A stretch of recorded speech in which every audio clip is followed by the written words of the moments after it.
Sa huling video natin ay natapos tayo sa paglalaro ng maglolo ng chess, at mga ilang pahiwatig sa mga katanungan ni Yun Xiang gayong dinadaan ng kanyang lolo sa chess ang mga sagot na siyang ikinagimbal ng ating bida.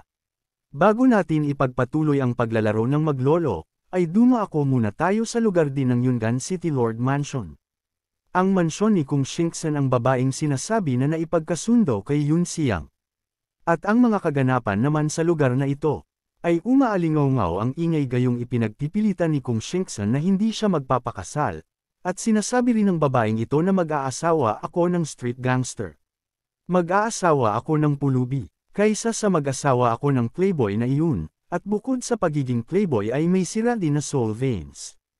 Ito naman ang ama ni Kung Shingxan, na si Kung Fan, 46 years old mid-earth level, ang kasalukuyang cultivation, at ito rin ang lord ng Yungan City, na mahigpit na tinututulan ang kagustuhan ng kanyang anak na ayaw pakasalan si Yun Xiang. Gayong kung wala ang suporta ng pamilya Song, ay hindi rin matatamasa ng pamilya kung ang kaluwalhatian ngayon. At pasiga din ito na sinasabi sa kanyang anak na ang kontrata ng kasal sa inyong dalawa ay 20 taon na naming ginawa. At narinig ko rin na ang Song Yun Xiang na iyon ay gumawa ng mahusay na contribution na unang lumaban sa Yuanding City, at sinasabi rin na ito ay naging host ng Star Soul General Zhuo Si. At dagdag pa ng City Lord na ang pamilya Song ay may espesyal na piging ngayong gabi upang ipagdiwang, at inanyayahan din tayo. Bagaman napakaganda na ng sinabi ng kanyang ama ngunit ang dalaga naman na si Kung Shingxan, ay mataray nitong sinagot ang kanyang ama. Sambit nito na ano ngayon? Maaari ba siyang maihambing kay Brother Zon Xia? At ama alam mo ba kung gaano nagsusumikap si Brother Zon Xia sa kanyang trabaho? At mas lalo pang nagalit si Lord Kung Fan, nang ninanais ng kanyang anak ay si Zon Xian at ipinagdikdikan ito sa kanyang anak na anong uri ang hinaharap ang maaaring magkaroon ng isang ulila na gumagala sa mga kalye. Ngunit ipinagtanggol naman ni Kung Shingxan si Zon Xia, sino ang nagsabing siya ay walang halaga, siya ngayon ang pinuno ng White Dragon Gang. At bulong din niya sa akin na malapit na siyang maging Star Soul General Kaoren's host. Kahit na ang Song Yun Xiang na iyon ay talagang host ni Zhuo Si, kasama ang kanyang mapaglarong pagkatao, tiyak na hindi niya magagawang ihambing sa masipag na kapatid na si Zon Xia. At akno na naman sanang magsasalita si Lord Fan, ngunit may nagsalita bigla sa labas ng kanilang bintana. Sinasabi ng nasa labas ay kung ayaw mong magpakasal ay di huwag kang magpakasal. Song family lang iyan, na siyang ikinabigla ng mag-ama. Gayong hindi nila mabatid kung sino ba ang sumubot sa kanilang dalawa habang nag-uusap. Maya-maya pa nang namataan na nila kung sino ba ang nilalang na nasa labas ay agad ng dalawa na nakilala kung sino ba ito gayong ito ay ang ama ni Kung Fan at lolo ni Kung Shingxan. At ang old man ay makikita naman nagagawang makalipad na pinagmamasdan ng mag-ama gayong ngayon lang nila ito nakita na nagkaroon ng kakayahang ito.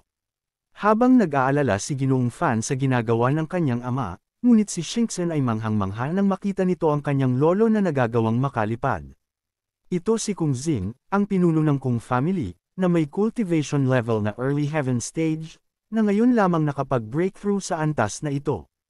Ayon naman sa old man habang tumatawa ay sambit nito na paano malalaman ni lolo kung paano lumipad. Ang paglipad sa himpapawid ay isang bagay na antas ng Diyos, at ang mga holy level na mga powerhouse ay maaari lamang mapahamak sa walang bisa. Si Lolo ay nasira lamang sa bottleneck ng antas ng langit, kaya't halos hindi siya umaasa sa kanyang lakas upang maglakad sa hangin. Na mas ikinagulat pa ng mag-ama nang malaman nila na ang pinuno ng kanilang pamilya ay nakapag-breakthrough na sa heaven stage. At ang old man naman ay natatawa sa naging reaksyon ng kanyang anak at apo. Gayong batid na ng mag-ama na nakaangat nga ng antas ang kanilang pinuno ng pamilya, agad nagbigay pagbati ang dalawa. At ang old man naman ay bumaba na at sabay sinabi nito na sa loob na lamang sila mag-usap. Nang nakapasok na ang tatlo sa loob ng mansion, ay malugod na itinuturo ni Ginoong Fan kung saan maupo ang kanyang ama. Habang si Zinzin naman ay tinatanong ang kanyang lolo, paano ang iyong kasalukuyang estado kumpara sa old Haoye ng pamilya Song? Habang nag-iisip pa ang matanda kung ano ba ang isasagot nito sa kanyang apo ay tila nasa sabik naman si Zinzin, sa kung ano ang sasabihin ng kanyang lolo, At maya-maya pa ay nagsalita na ang old man. Sinabi nito na ang matandang lalaki na Song na si Jingchong ay natigil sa unang yugto ng ranggo ng langit sa loob ng maraming taon. Natatakot ako na ito ang kanyang limitasyon.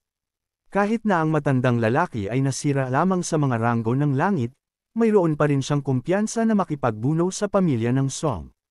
Magaling yan. Lolo, umalis na tayo, dalhin mo ako at pupunta kami sa pamilya ng Song upang masira ang kasal. Sinumang hindi tumanggap, suntukin mo siya. Ngunit sa pinaplanong iyon ng maglolo ay mariin na tinutulan ni Ginoong Fan. Sabay sinabi nito na huwag gumawa ng problema. Ang pamilya ng Song ay isang malaking pamilya mula sa Chando Kingdom kahit na. Tumugon naman ang old man na Fan, ang pahayag mo ay mali. Sa totoo lang, narinig ko ang pag-uusap sa pagitan niyong dalawa ngayon lang. Sa kabaligtaran, sa palagay ko si Shingsen at ang Zon Siaboy ay isang mahusay na tugma. At mas kapaki-pakinabang din ito sa ating pamilya ng Kong. Pero ama ang lalaking iyon ay isang palaboy sa lansangan, ngunit ang pamilya ng Song ay isang.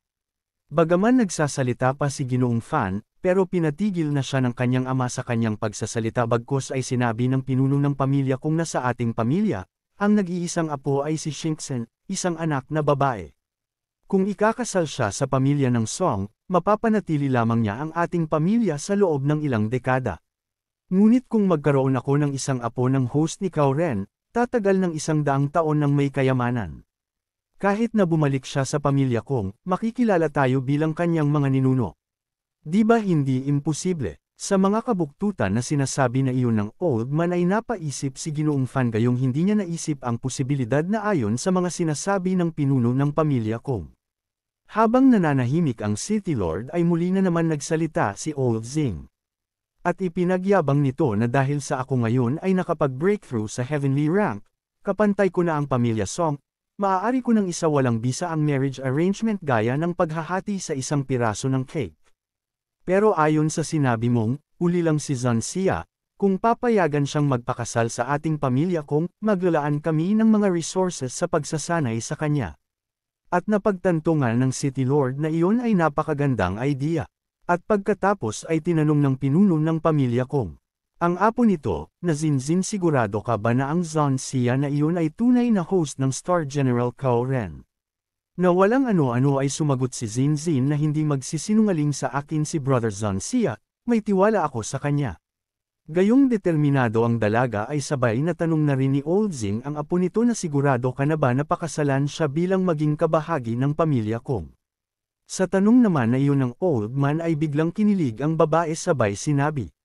Nito na well, syempre. Sa totoo lang ako at si Brother Sia ay meron na. Nahihiya na ako. Huwag na magtanong lolo. Sa inasal na iyon ni Zinzin ay napatawa ng malakas si Old Zing. At pagkatapos ay niyaya na niya ang dalawa upang magpunta sa pamilya Song, upang putulin na ang marriage arrangement ng pamilya Kong at pamilya Song. Ngunit ang City Lord naman ay nababagabag gayong naisirain ng kanyang anak at ng kanyang ama ang engagement, sinasabi nito na kailangan nilang humanap ng tumpak na dahilan para gawin iyon. Na siyang ikinagulo ng isip ni Zinzin. Ayon nga sa orihinal na plano ng babae ay gamitin ang pamilya sa pag-aasawa ng may sirang soul vein, bilang isang dahilan. Pero ngayon parang hindi yun gagana, kailangan kong maghanap ng ibang paraan. At dahil nga sa hindi na malaman ni Zinzin kung ano ba ang dapat gawing paraan upang hadlangan ang engagement arrangement niya kay Yun Xiang, ay galit na nagtanong ang old man sa apo niya na anong paraan. Anong dahilan? Sabay ay ipinahayag din niya na ang matandang lalaki na ito ngayon ay malakas na, gayong naabot ko na ang antas ng banal na ranggo, at mayabang din na sinasabi ng matanda na pwede nilang gamitin na paraan ay ang kamao.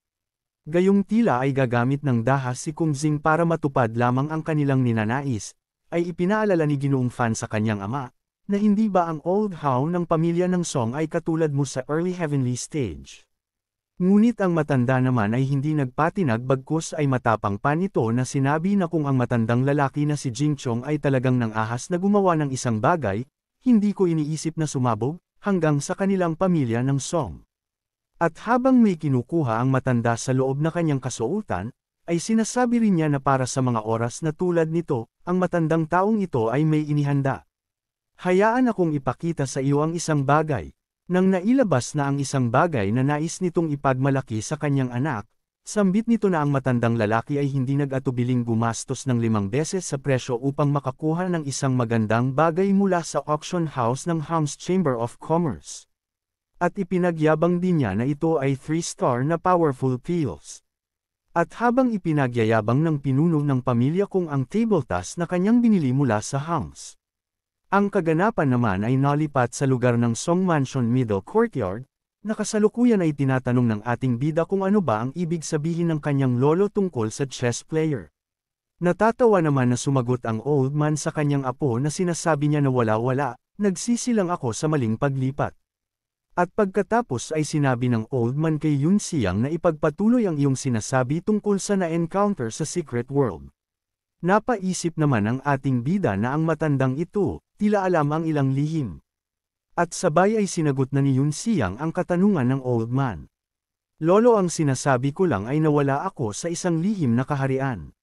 Sa lihim na kaharian na iyon, ay nagkaroon ako ni Chuck na pagkakataon. Hindi nagtagal, isang walang uliran na pagtaas ng hayop na sumabog sa Southern Wilderness. Ang Southern Wilderness Great Wall ay nawasak. Lahat ng sundalo ng Song family ay napatay. Ang pag-agos ng mga hayop ay sumulpot sa lungsod ng Yungan, at kahit na itinulak sa Hilaga. Kalaunan, ang kaharian ng Milan ay nakisali, sa mapagpasyang labanan sa kaharian ng Chando. Pagkatapos, nagpunta ako sa Zishui Kingdom, at nakuha ang proteksyon ng Empress. After that, inilarawan ni Song Yun Xiang ang karanasan ng mga taon sa nakaraan niyang buhay. Sa labas naman ng gusali na kinaroroonan ng ating bida at ng kanyang lolo, ang punong butler naman ay panay na ang tingin sa kanyang orasan. Gayong tila ay naiinip na si Ginoong Mo sa tagal ng paglalaro at pag-uusap ng dalawa. Muli na namang tiningnan ni Ginoong Mo ang kanyang relo at sabay sambit niya na pagkatapos ng isang sandali ay 1 oras na. Mga ilang sandali pa ay may bigla namang tumawag sa kanyang ngalan. Ito pala ay si Song Jin, ang chief butler ng Song Mansion Middle Courtyard. Habang tumatakbo ay pasigaw niya na tinatanong si Ginoong Mo na nasaan si Lord Hao. Nasa loob ba siya? Nasa silid ba na iyan? At nang nasa harap na mismo ni Ginoong Mo, si Butler Jean ay agad niya tinanong ito. Brother Jean, bakit ka nagmamadali? Anong nangyari? Bagaman hinahabol ang hininga ni Ginoong Jean ay sinikap nito na makapagsalita at sabay sinabi niya na ang kondisyon ng isang tao ay hindi maganda. Habang tinatanong ni Ginoong Mo kung ano ba ang nangyayari ay bigla namang akma na papasok na sa loob ng silid si Butler Jean. Sabay sambit na walang oras upang ipaliwanag, kailangan kong makita si Lord Hao. Magkagayon man ay hindi siya pinayagan makapasok ni Ginoong Mo, na siyang ipinagtaka ni Butler Jean gayong emergency ang kanyang sadya sa pinuno, ngunit mahigpit siyang pinagbabawalang makapasok ni Ginoong Mo upang makita ang Lord ng mansyon. Kaya ipinaliwanag ni Ginoong Mo na si Master Hao at Young Master Yun Xiang ay may mahalagang bagay na tinatalakay, paumanhin. At sa loob naman ng silid habang mahigpit na pinagbabawalan ni Ginoong Mo si Butler Jean na makapasok. Sa mga oras na ito ay pinagpapatuloy ni Yun Xiang na ikwento sa kanyang lolo ang nakaraan sa dati niyang buhay. Ayon sa sinasabi ng ating bida sa wakas sa North Continent, ang huling katibayan ng human race. Pagkatapos sumabog, nagising ako. Ito ba ay hindi ka panipaniwala? Nakulong ba ako sa isang phantom circle at nagkaroon ng panaginip? O ako ay talagang muling ipinanganak mula 60 taong nakalipas? At matapos naman na marinig ni Master Hao ang buong salaysay ni Yun Xiang, ay napamura ang matanda at sabay sinasabi niya na kung bakit umabot ng 60 taon.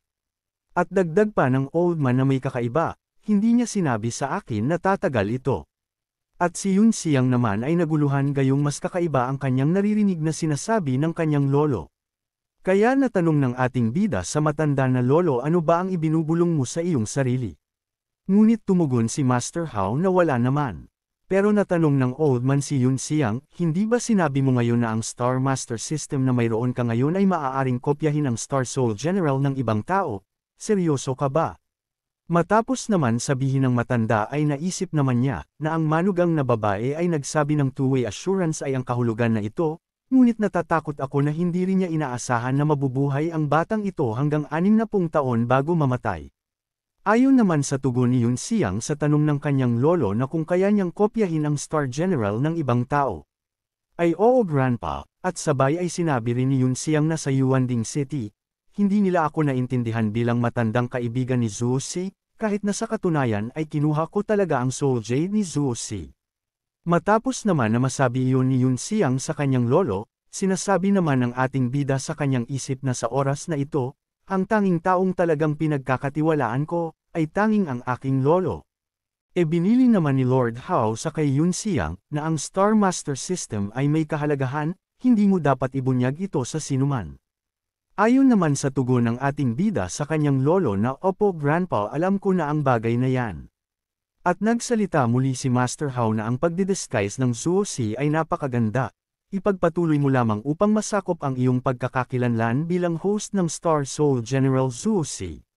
Na agad naman ay sinang-ayunan ng ating bida ang nais ng kanyang lolo gayong ito rin naman ang orihinal na plano ni Yun Xiang. Iniisip naman ni Yun Xiang na sa aking huling buhay, hindi ko sinasadyang itago ang bagay ng Star Master System. Ngunit ang unang kopya ng Soul General ay 3 taong nakalipas, kaya sa oras na iyon, palagi kong naisip na ang pangunahing sistema ng Star Master System ay may kakayahang mag-imbak ng alerto at ang mahusay na paraan ng formation array. At maya-maya pa ay tumayo na ang pinuno ng Song family. At sabay sinabi nito sa ating bida na sa kasong ito, panahon na upang bigyan ka ng ilang mga bagay, na ipinagtaka ni Yun Xiang gayong hindi niya maintindihan ang ibig sabihin ng kanyang lolo. Sinabi ng old man sa ating bida na ang iyong ina ay may isang bagay na naiwan at ang lahat ng aking nalalaman ay nagmula rin sa kanya, iyon ay isang hula. Matapos magsalita ang old man ay may inikot ang matanda na isang bagay. Hindi naman nagtagal matapos na ikutin ng matanda ang isang bagay ay may nagbukas na isang secret vault, at sa loob nito ay may isang sinaunang box. Bago pa kunin ng old man ang bagay na nasa loob ng secret vault, ay sinabi mo na niya kay Yun Xiang na isang araw maaari kang biglang maging napakalakas, ang iyong mga soul vein ay magpapagaling sa sarili, o maaari mo magawang makapag-time travel. Natanong naman ni Yun Xiang sa kanyang lolo na kung ang sinasabi nito ba ay isang hula. Tumugon naman ang old man na ayon sa tagubilin ng iyong ina kapag dumating na ang oras ay huwag kong ikagulat, bagkus ay paniwalaan ka sa lahat ng iyong sasabihin. Oras na upang ibigay ang kahon na ito sa iyo. Kasabay nito, sinabi rin niya, ang batas ng oras ay hindi maaaring labagin ng mga tao. Sa ilalim ng Star Network, ang lahat ay isang laro ng chess. Na ikinagimbal ni Yun Xiang gayong alam din ang kanyang inaang tungkol sa Starnet. Habang nagugulat pa rin si Yun Xiang sa kanyang nalaman ay nagsalita muli ang kanyang lolo sambit nito. Well, sa totoo lang, ginaya ko rin siya sa replay ng laro ng chess ngayon lamang. Ngunit hindi ko maintindihan kung ano ang ibig sabihin nito. Kaya, nakasalalay na sa iyo. Habang ang maglolo ay seryoso sa kanilang pag-uusap sa labas naman ng mansion, ay may isang enerhiya na kumakalat sa kalangitan. Na mabilis naman naramdaman ni Song Jingchong at Song Yun Xiang kahit na ang dalawa ay nasa loob ng isang gusali. Mabilis naman nakilala ng ating bida na ito ay ang Holy Level Breath, gayong naramdaman na niya ito bago pa man pumasok sa gusali si Yun Xiang. Ang old man naman ay labis ang pag-aalala, gayong batid nito kung ano ang tunay na nangyayari. Ngunit bago lumabas sa middle courtyard ay sinabi ng old man kay Yun Xiang na sumama ka rin sa akin. Sa paglabas ni Lord Hao ay bahagyang nagulat ang dalawang butler na nag-aabang sa labas ng pintuan, gayon pa man ay wala ng oras kaya ang apat ay nagmamadali ng tumatakbo. Napagtanto naman ni Yun Xiang na si Song Jin. Intermediate People's Court ay isang kamag-anak ng matandang lalaki, dapat itong maging nakatatandang kapatid ni uncle mo. Ngunit ang base ng paglilinang ay talagang nasa rurok ng Earth Stage, kakaiba. Maaari ba na ang East Courtyard lamang ng Song Mansion ay espesyal? Si Butler Jin naman sinasabi kay Lord Hao ng kondisyon ng taong iyon ay hindi mabuti. Natanong naman ng ating bida na kung sino ang tinutukoy ni Butler Jin, gayong hindi nito sinasabi ang pagkakakilanlan ng sinasabi nitong nasa malalang kondisyon. Ngunit dahil nga sa ito ay isang lihim ng pamilya Song ay nag-aalinlangan na sumagot si Butler Jin, kahit na ang nagtatanong ay ang kanyang young master na si Yun Xiang. Pero nagsalita ang pinuno ng Song family na hindi mahalaga, oras na para malaman ni Yun Xiang sambit nito. Mga ilang sandali pa ay nakarating na ang apat sa isang sarado na pintuan na elevator sa patio ng Song Mansion. At ang apat ay mabilis na rin na pumasok sa loob ng elevator. At habang naglalakbay gamit ang elevator, natanong naman ng ating bida sa kanyang isip na kung ito ba ang elevator sa underground close room. Hindi, mayroong isang mas malalim na espasyo sa ilalim ng lupa kaysa sa saradong silid. At nang nagbukas na ang elevator ay tumambad sa ating bida ang isang magandang lugar sa ilalim mismo ng kanilang mansyon. Isang puwang sa ilalim ng lupa na may artificial na pag-iilaw. At isang pormasayon na naghihiwalay sa pagbabago-bago ng soul power. Sa hindi inaasahan, mayroong isang kakaibang lugar na malalim sa ilalim ng lupa sa mansyon ng Song. At nang malapit na sila sa pintuan ng gusali ay may apat naman na maid na magalang nagbigay bati nang nakita nila ang kanilang lord. Bago pa man tuluyan na pumasok ang old man ay sinabihan niya ang dalawang butler na manatili lamang sa pintuan, na agad naman ay sinang-ayunan ng dalawa, habang ang ating bida naman ay nagpatuloy na sumunod sa pagpasok ng kanyang lolo. Nang nakapasok na ang dalawa sa loob ng gusali ay umaalingaw-ngaw naman sa loob nito ang pag-ubo ng paulit-ulit ng isang matandang lalaki. Bakas naman sa pagmumukha ni Song Jingchong ang labis na pag-aalala habang ginigising niya ang third uncle ng pamilya Song. Hindi naman nagtagal ay nagising na rin ang third uncle sa mababaw nitong pagkakatulog, at nang nakilala na ng mas nakatatanda, kung sino ang dumating ay sambit niya na nakarating ka lang sa tamang oras. Habang inaalalayan ng pinuno ng Song family ang third uncle ay sabay na tanong niya na kung ano ang nararamdaman ng matanda. Si Yun Siyang naman ay tahimik lamang na pinagmamasdan ng dalawa nitong lolo sa isang gilid, pagkatapos ay natanong nito sa kanyang isip na kung ito ba ang third uncle na lalaki. At nakutubon din ng ating bida na ang malakas na alon ng enerhiya ay malamang nagmula sa matandang lalaki. At sinasabi rin ng ating bida na hindi pa niya ito nakikita sa nakaraan niyang buhay, kung siya ay nasa Holy Stager, maaari ba na siya ay isa ring host ng ilang Star Soul General. Ayon naman sa third uncle sambit nito na nararamdaman ko na dumating na ang aking oras, natatakot akong mas mababa na sa isang buwan na ako ay magtatagal. Ngunit nang namataan ng old man ang ating bida na tahimik na nakatayo sa isang gilid ay natanong niya sa kanyang kapatid na kung sino ang batang ito. Kaya ipinakilala na ni Lord Hao na ito ay si Song Yun Siyang, at siya ay ang aking apo. Nang narinig ng third uncle ang pangalang Yun Siyang ay nakilala niya ito at sabay ay natanong na kung ito ay ang anak nina Xiaolang at Jias, na may sirang soul vein. Sa halip na sagutin ang katanungan ng third uncle, ay sinabi na lamang ni Lord Hao na Yun Siyang, ito ang aking pangatlong kapatid, kailangan mo siyang tawaging third uncle. At agad naman ay nagbigay galang ang ating bida sa pangatlo niyang lolo. Nang nahawakan naman ng matanda ang kamay ni Yun Siyang ay nalaman niya na ang ating bida ay nasa Earth stage na, hindi na masama sambit ng ikatlong lolo ni Yun Siyang. Ngunit bigla naman nagtaka ang old man gayong sa kanyang nalalaman na ang ating bida ay may sirang kaluluwa, kaya naman. Natanong niya si Yun Siyang na kung ang soul vein mo ba ay naayos na. At natuwa naman ang third uncle dahil sa mabilis na kaangat ng antas ang ating bida. Nagpasalamat naman si Yun Siyang sa old man at pagkatapos ay iniikot ng ating bida ang kamay ng matanda. Sabay sinabi ng ating bida na Star Master System, kopyahin ang kanyang Star Soul General para sa akin. Natahimik naman si Lord Hao gayong hindi niya mabatid kung ano ba ang ginagawa ng kanyang apo. At ang third uncle naman ay hindi makagalaw sa ginagawang paghawak ni Yun Siyang sa kamay nito. Maging si Yun Siyang ay nagtataka din gayong walang nagiging respond ang Star Master System.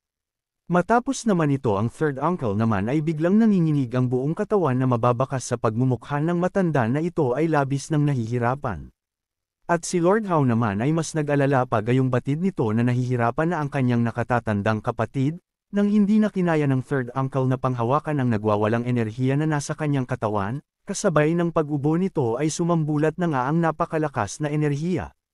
Na siyang naging dahilan ng pagtilapon ni Yun Siyang sa kabila nito ay napasigaw pa ang ating bida ng wow, at maging ang lolo ni Yun Siyang ay napatilapon din sa pagsabog ng malakas na enerhiya na nagmula sa third uncle.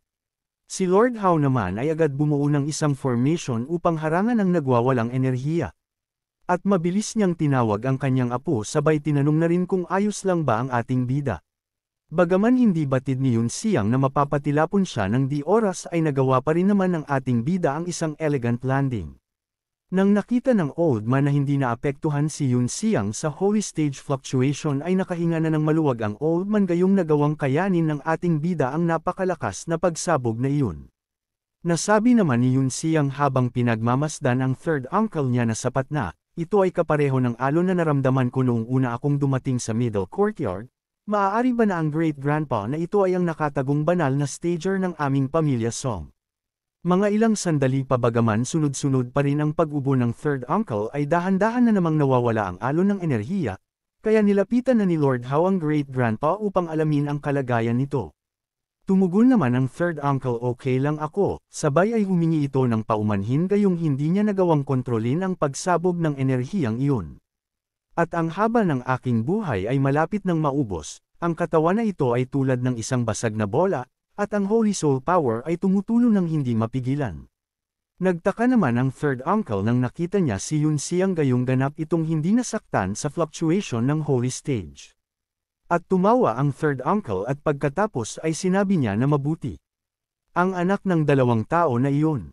At kasunod naman ay tinanong niya si Lord Hao na, dinala mo ang bata upang makita ako?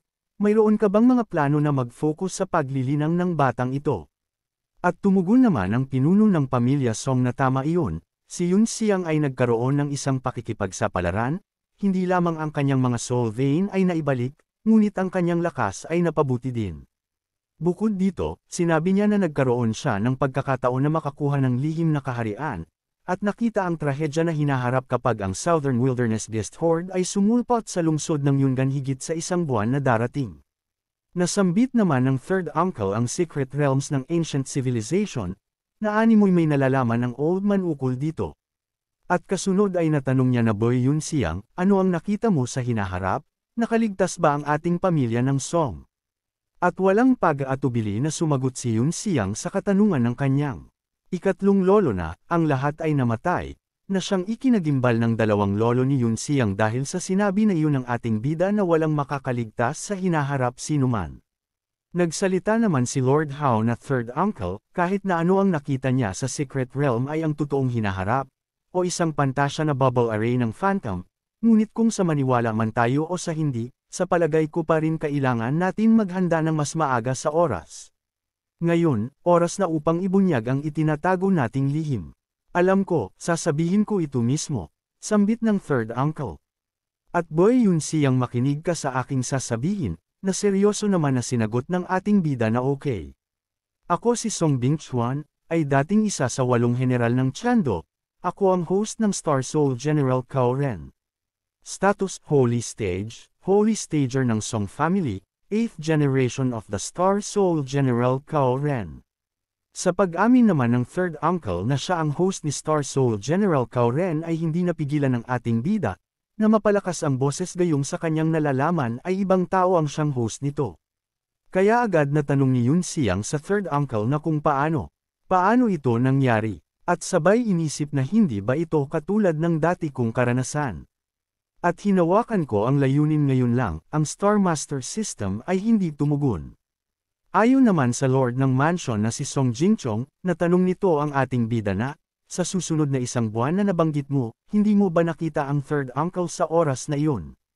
Bago pa man nakasagot si Yun Xiang ay nagsalita na ang third uncle na hindi, kung higit sa isang buwang susunod. Natatakot ako na ang buhay ng matandang ito ay naubusan na. Sinabi naman ng ating bida na sa future ay hindi ko nakita na lumitaw ang third uncle. Ngunit, ang Star Soul General Cao Ren at ang host nito ay isang binata na nagngangalang Zhan Xia. Sambit naman ng third uncle na kung ang haba ng aking buhay ay tuluyan ng maubos, ang Star Soul General Cao Ren ay iiwan na ako at magiging Soul Jade muli, upang maghanap ng bago nitong host. Marahil ang binata na nabanggit mo ngayon lang, ang susunod na host ni Cao Ren. At napamura naman ang pinuno ng pamilya dahil sa nalalapit na ang pagkaubos ng buhay ng third uncle, gayon pa man ay natanong niya na kung wala bang paraan upang pagalingin ang third uncle. Oo nga pala, nabasa ko sa mga libro na may mga gamot na maaaring dagdagan ng haba ng buhay sa Southern Continent. Kung makukuha ko ito para sa third uncle, kahit na ang aking pamilya ng Song ay gumugol ng lahat ng kanilang pera, hindi ako mag-aalangan. Maging si Yun Xiang ay inaalam din kung aling tabletas ang maaaring makapagpahaba ng buhay, Habang nagsasalita ang pinuno ng pamilya, ay kasabay din naman ito na sinasabi ng ating bida na ang pill na nagpapahaba ng buhay. 7-star na pill extending pill, ay maaaring dagdagan ang haba ng buhay sa pamamagitan ng 3 hanggang 5 taon kapag kinuha sa unang pagkakataon. 8-star table task na makapagpapatagal ng buhay, ang pagkuha nito sa kauna-unahang pagkakataon ay maaaring dagdagan ang haba ng buhay ng 5 hanggang 10 taon. At 9-star longevity pill, sinasabing maaari nitong dagdagan ang haba ng buhay ng higit sa 30 taon. At nang narinig ng lolo ng ating bida na siya ay nagsasalita ng tungkol sa mga pill ng nagpapahaba ng buhay, ay bigla itong napalingon sa kinatatayuan ni Yun Xiang at sabay na tanong nito na Yun Xiang, alam mo ba talaga ang mga table tasks na maaaring dagdagan ang haba ng buhay? Maaari bang magkaroon ka ng ilang ideya tungkol dito? Naalala ko, tila na-save mo ang pangalawang prinsipe sa oras na ito, hindi ba? Napatawa naman si Yun Xiang at sabay sambit na hindi na kailangang sorpresahin ang maharlikang pamilya. Nagkataon lang na maaari akong makapag-refine ng 3 life-extending pills. Nagulantang naman ang lolo ni Yun Xiang nang narinig nito na nagagawang makapag-refine ng kanyang apo. Sabay ay natanong nito na kung ikaw ba ay nag-aaral ng alchemy. Agad na nilapitan ng pinuno ng pamilya Song si Yun Xiang at mahigpit na hinahawakan ng old man ang balikat at agad tanong na apo, kailan ka pa natutong mag-refine? Hindi ba sinabi mo ngayon lamang na kaya mong mag-refine ng life-extending pills? Ayon naman kay Yun Xiang na tama lolo, ang 8-star at 9-star pills ay medyo mahirap sa kasalukuyan kong estado. Ngunit ang 7-star life-extending pills ay garantisado na makakaya ko. Bagaman malinaw na inihayag ni Yun Xiang na nagagawa niyang makapag-refine. Subalit ang kanyang lolo naman ay hindi pa rin makapaniwala, gayong sinasabi nito sa ating bida na apo ako ay hindi naniniwala sa iyo, totoo ba talaga na nakakapag-refine ka? At dagdag pa ng old man na alam mo ba apo, ang Royal Alchemy ay ang pinaka-powerful, ngunit ang kanilang kayang i-refine ay 6-star pills lang. Bukod pa niyan ay 1% lamang ang success rate o tagumpay. At ang ating bida naman sa halip na sagutin ang mga katanungan ng kanyang lolo. Matapos siyang bitawan ito sa mahigpit nitong pagkakahawak sa kanyang balikat, ay dumukot si Yun Xiang sa loob ng kanyang damit, sabay ay natanong ng old man kung ano yan. Matapos mailabas ng ating bida ang isang storage talisman, at inilabas sa talisman ang isang lalagyan na may lamang isang pirasong table task na nag-uumapo sa aura. At nang makita ng pinuno ng pamilya Song ang table task ni Yun Xiang na nag-uumapo ang enerhiya, nabasi pa lamang sa inilalabas nitong aura ay tiyak na ito ay may mataas na antas ng pills. Ay halos pagpawisan na ang matanda habang pinagmamasdan ito. Ayon naman sa old man sambit niya nabasi sa aking pakiramdam ang pills na ito ay hindi bababa sa 7-star. Pero mga ilang sandali pa ay bigla naman napagtanto ni Lord Hao na ang table task na ito ay hindi lamang nasa ika-7 antas. Kaya naman nagtanong na ang old man kay Yun Xiang na kung ikaw ba ang may gawa nito. Na hindi na itinanggi ng ating bida na siya ang nag-refine ng pills na ito, at sinabi rin ni Yun Xiang na ito ay 8-star pills, dagdag pa ng ating bida na ito ay nirefine ko habang nagbabiyahe. At niyabangan pa ng ating bida ang dalawa niyang lolo na ang table task na ito ay walang anumang side effect, maaari nitong mapabuti ang paglililang ng Base of Small Realms o Heavenly Stage, ngunit epektibo lamang ito sa una lamang na pag-consume. Na ikinagulat ng dalawang old man ang malaman nila na ito ay Heavenly Soul Pills, at bukod pa ay nasa 8-star ang table task na nakay Song Yun Xiang. Sa kabila ng pagkabigla ng dalawang old man ay ibinigay na ni Yun Xiang ang pills kay Song Jingzong ang pinuno ng pamilya Song. At sinasabi din ng ating bida na ito ay isang regalo na espesyal na inihanda para sa matandang lalaki, bakit hindi ko ito ibigay sa iyo ngayon? Naisip naman ng ating bida na orihinal na naisip ko na ang matandang lalaki ay ordinary heavenly stage lang. Kahit na tila hindi na niya magagamit ito ngayon. Ngunit hahayaan ko siyang hatulan kung paano haharapin ito. Ang lolo naman ni Yun Xiang ay patuloy pa rin na sinisiyasat ang napakataas na antas na table task na nasa kanyang kamay. Gayong hindi niya inaasahan na bibigyan siya ng kanyang apo ng isang bagay gaya nito. At kasunod ay seryoso na kinausap ng old man ang ating bida. Yun Xiang, mula sa sandaling ito. Sa pamilya ng Song, mayroon ka ng parehong mga karapatan tulad ng pinuno ng pamilya, ang lahat ng manpower at material ay ilalaan sa iyo. Pakiusap, dapat kang makahanap ng isang paraan upang pinuhin ang isang life-extending pills elixir para sa ating third uncle. Old man, huwag ka na mag-alala, sagot ni Yun Xiang. Kailangan ko lang suriin ang third uncle para sa ibang detalye. Great Grandpa, hayaan mo muna akong suriin ang iyong pulse.